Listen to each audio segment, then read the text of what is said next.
You want to know how the people at the top have orchestrated all this?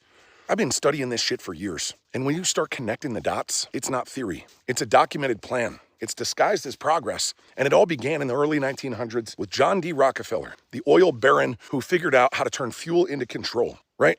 And when electricity started replacing kerosene lamps, his oil empire began losing momentum. He didn't know what to do. So he found a new way to sell his product by putting it in people instead of in lanterns. He started pumping petroleum into tonics, and he called them miracle elixirs. He was mixing it with alcohol, morphine, kerosene. You fucking believe that? People were swallowing poison believing that it would cure them. And when the public caught on, well, Rockefeller, he pivoted again. He realized that he could own something far more powerful and far more profitable than oil. He realized that there was a British chemist who was turning petroleum into medicine. And the entire medical system changed forever once he made that discovery. And I'm talking about John D. Rockefeller, not the Brit. And what he did was, Rockefeller poured millions into lobbying, into grants, and donations. And all of that reshaped medicine from the ground up. He funded medical schools, he rewrote textbooks, and he replaced natural homeopathic education with chemical-based instruction. And if it didn't come from petroleum, well, it wasn't modern science. And the doctors who refused to conform, they lost their licenses. Holistic universities were shut down. Natural healers were labeled as quacks. And the new system, what we now call healthcare, that's when it was born. Not to heal people, but to medicate them. It wasn't about curing anybody. It was about creating lifetime customers who were dependent on their drugs. And he didn't stop with medicine. He also took control of education. He poured money into curriculum reform and university endowments that shaped how generations would think. Think about that.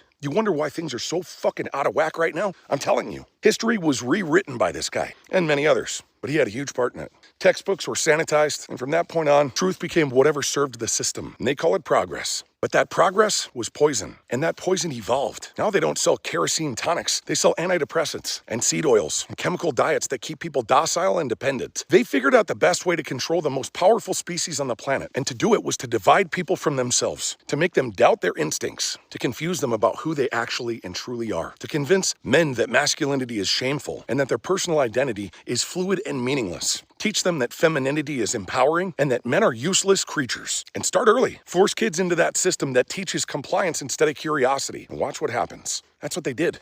They decided, you know what? Test them until obedience feels like intelligence. And reward memorization instead of critical thought. And then you punish independence and any thinking that was outside of the box. And then you flood them with guilt about their ancestors. And you shame them about who they are. You show them chaos so they believe humanity is broken. Is any of this starting to sound familiar? Look around. This is what's happening. Look what they do. They sell you idols with perfect faces and broken souls. They make money an obsession, but they make it nearly impossible to accumulate any of it without surrendering your time, your body, and your mind. And then they tax you to death, and they tell you that it's for your own good.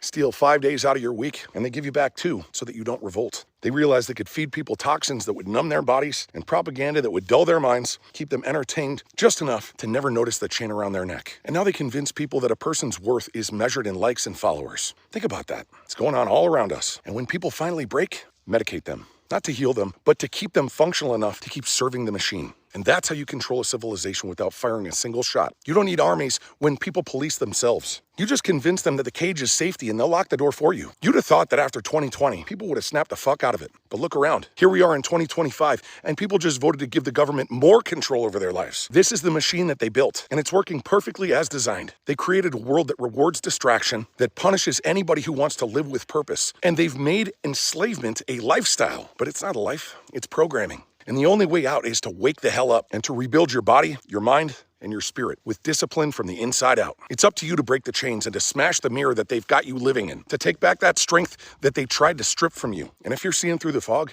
you're not crazy. You're awake, and you're exactly who they fear the most. If you're ready to reconnect with real men and real women who see it too, men and women who are rebuilding themselves and fighting back against the system, then join us. Drop brotherhood or sisterhood in the comments, and I'll see you in there.